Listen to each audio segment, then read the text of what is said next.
Good morning and welcome in on this Thursday. Dan Hardenbrook glad to have you along as we get you ready for another look at your latest local news from around the region. It is your latest Newberry News Update here on M123 FM. The news this morning is being brought to you by the Luce County Animal Shelter in Newberry. Let's meet this week's adorable adoptables up for adoption. Luce County Animal Shelter in Newberry. Edgar, Emily, and Ernest. 3 sweet, energetic, and loving cats ready to find their forever home. To learn more about Edgar, Emily, and Ernest and see pictures, check out this week's edition of the Newberry News. For more information, you can contact the Luce County Animal Shelter by calling 906-293-6622 or email luceshelter.lcas@gmail.com. In your local news this morning, the Mackinac Bridge was closed for a period of time yesterday afternoon after an accident shut down traffic in both directions. The Mackinac Bridge Authority says that the incident involved a trailer-mounted office which became disconnected from its frame during crossing. Crews at the bridge responded immediately but found it more difficult than initially thought at the scene. That caused the delay and closure to be extended into the early evening hours. Shortly before 5:30 p.m., the Bridge Authority reported that the bridge was reopening to traffic with the southbound side sent across first once the vehicle hauling that trailer-mounted office and all debris was cleared from the scene. The northbound traffic lane reopened shortly before 6 p.m. The delay and closure caused chaos for many events on both sides of the bridge.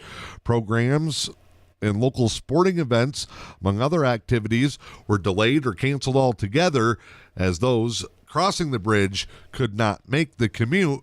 Traffic was delayed for an extended period of time, caused backups on both US 2 and I-75 north and south ends of the bridge. The Village of Newberry has announced that they will be holding a public hearing regarding the next year's proposed operating budget. The public hearing for the 2023 proposed operating budget will take place next Tuesday night at 6 p.m. at the Newberry Council Chambers, located at 307 East McMillan Avenue. The topic of the public hearing will be the discussion on the property tax millage rate that will be proposed to be levied in order to support the proposed budget for the new year. The proposed budget for 2023 can be reviewed at the Village of Newberry office at 302 East McMillan Avenue during normal business hours, Monday through Friday. Digital copies are also available online at villageofnewberrymi.com.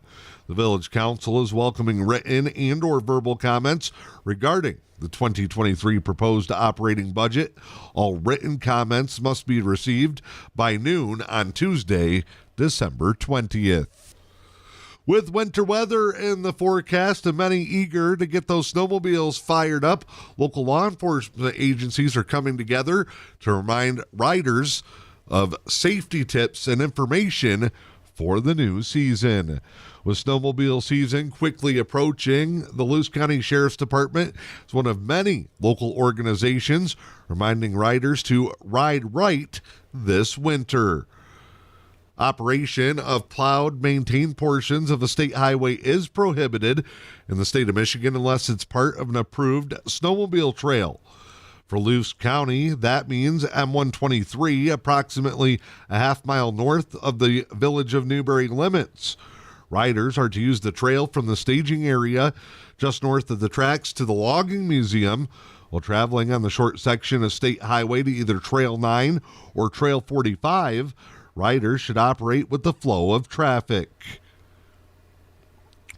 Also, when operating on county roads and village streets, riders are to ride single file to the far extreme right while also obeying posted speed limits, riding with the flow of traffic at all times.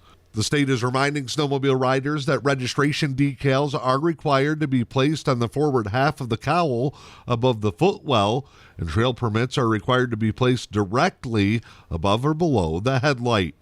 Riders are encouraged to educate themselves on all snowmobile laws. You can go to legislature.mi.gov. Check out the Michigan Department of Natural Resources website.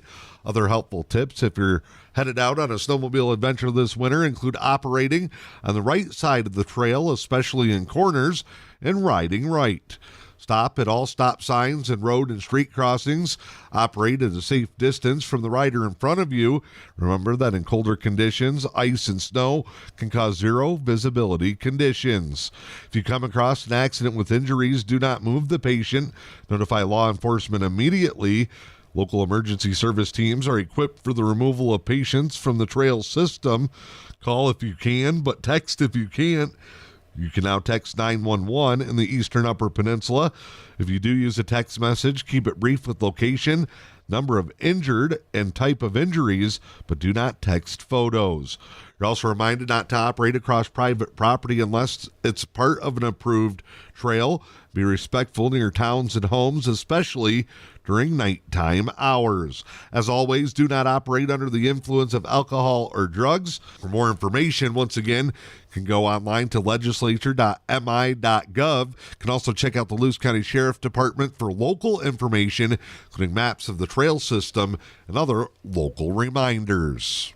The charges against a man recently convicted of a 2019 murder in Munising have been lessened. Jason Sadowski was convicted of first-degree murder in the killing of Timothy Maziter last month. And earlier this week, 11th Circuit Court Judge Brian Rahaly granted a defense motion and set aside the jury's verdict in the case.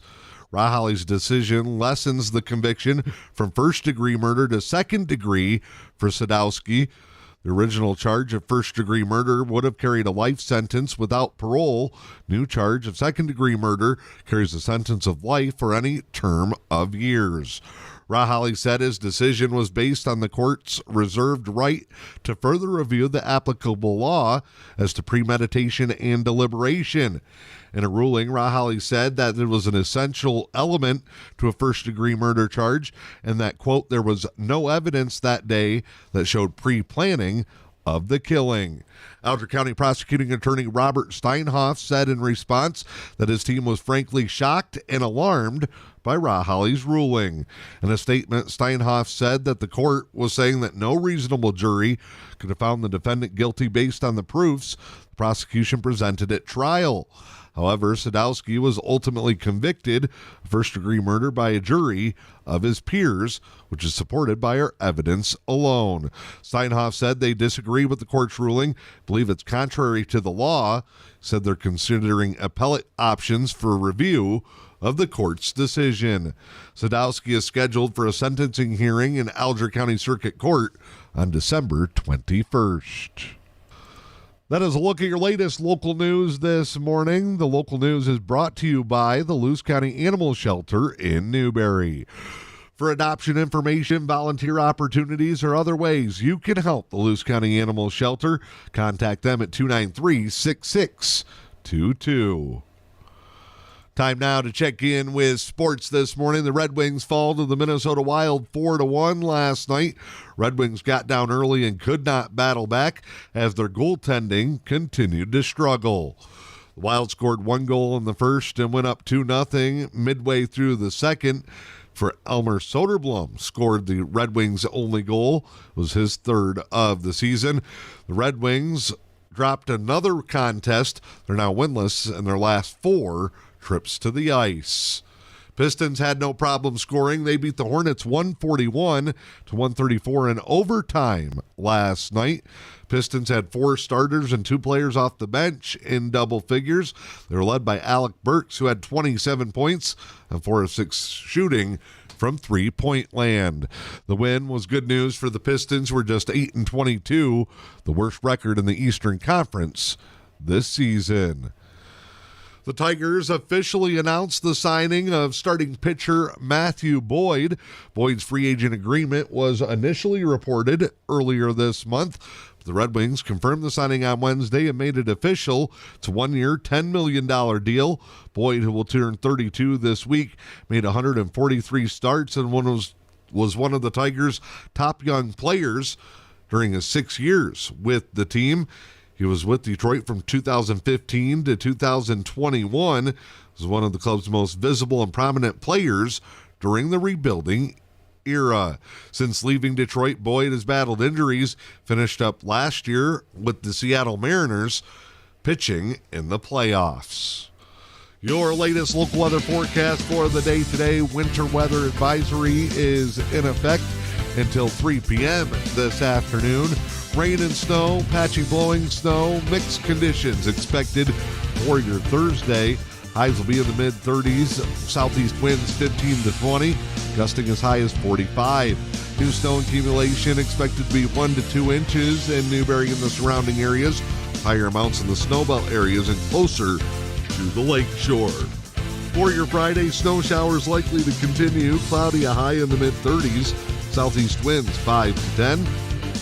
New snow accumulation around an inch possible. Early outlook for the weekend, Saturday and Sunday, 50% chance of snow. Cloudy skies and a high in the low 30s. I'm Dan Hardenbrook. This has been your latest news, sports, and weather. It's your Newberry News Update on M123 FM.